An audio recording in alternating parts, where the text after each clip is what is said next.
This is Indiana in the Morning, presented by First Commonwealth Bank on the voice of Indiana County, WCCS 101.1 FM, AM 1160. And it is time for our interview segment presented by Marcus & Mack, a law firm representing injured people.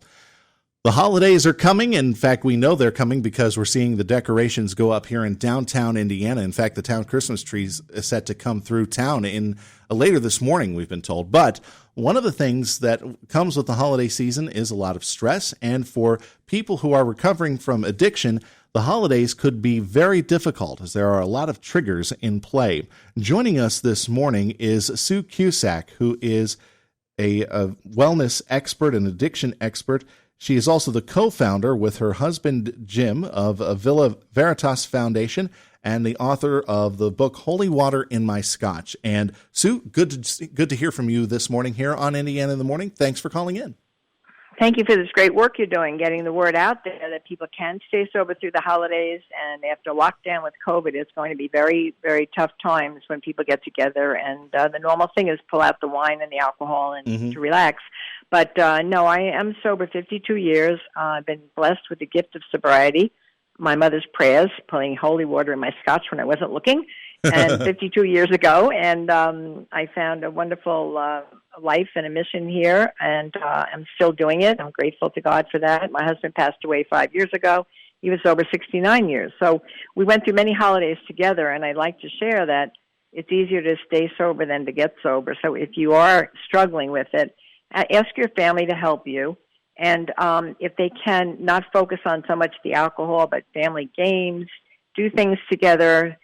Surround yourself with supportive people that want to help you stay sober. Avoid people, places, and things that are going to harm you. And we have a word, HALT, hungry, angry, lonely, and tired. We don't get hungry, angry, lonely, or tired. That's the time you might succumb to picking up a drink. Wow. And keep yourself surrounded with good people and your program. If you go to any of our 12-step programs, there's meetings 24/7, or your church, whatever you choose to help you stay sober, do it, because I can tell you, it's a great life sober, and it never gets any better, okay? In all these years I'm doing it, I've never seen anyone come back and say, you were wrong, I could drink again. I think it is genetic, so I hope that helps.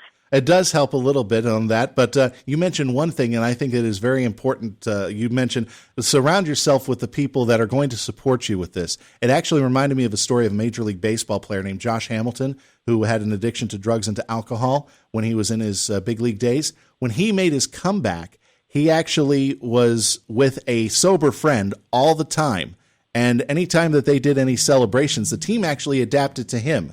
They would bring in soda pop. And they would do a soda pop party. Beautiful. That's the way to go. And then when he left, when he and his sober friend left, that's when they broke out the champagne and everything. But they adapted to him. So it was really good to have a good core team, if you will, surrounding him in that case. I'm so glad you brought that out. And my first job in sobriety back in advertising, I told my bosses, and whenever we traveled, that's what they would do. They would surround me with lots of seltzer water and soda, and they make sure they would get the drink for me when we were at a cocktail party. So it works if we can set the standards and get the support. Yes, definitely. And we have to avoid our old friends. You can't go back to bars and hang out in a bar, Yeah. And expect to stay sober. Stick with the people, stick with the winners. That's what we say in our program. Yeah. So this is a very tough time of the year. And as you mentioned, probably tougher because everybody wants to get back together. Everybody wants to get back to the way things used to be. And I'm certain that alcoholism actually did increase during the COVID pandemic because everybody was stressed out, sticking around at home and sheltering in place and seeing all of the news and things coming into effect. So that could have been a triggering factor too. Oh, it is. People are dying of alcoholism-related illnesses. Cancer, liver disease, and the women are succumbing to. They're trying to do so much at home, teaching the children at home, the Zoom meetings, taking care of family, their own jobs, and a lot of women have succumbed to drinking wine to get through the day, and it started earlier and earlier. So there's a lot of people out there we haven't even reached yet that need to know it's okay to have a problem, but you can get help. You can learn to get help. So please, if you're struggling and you're drinking more than you want to, please give a call to us. And my number is 914-656-5112. I have my phone on 24/7. My friends and family will tell you that.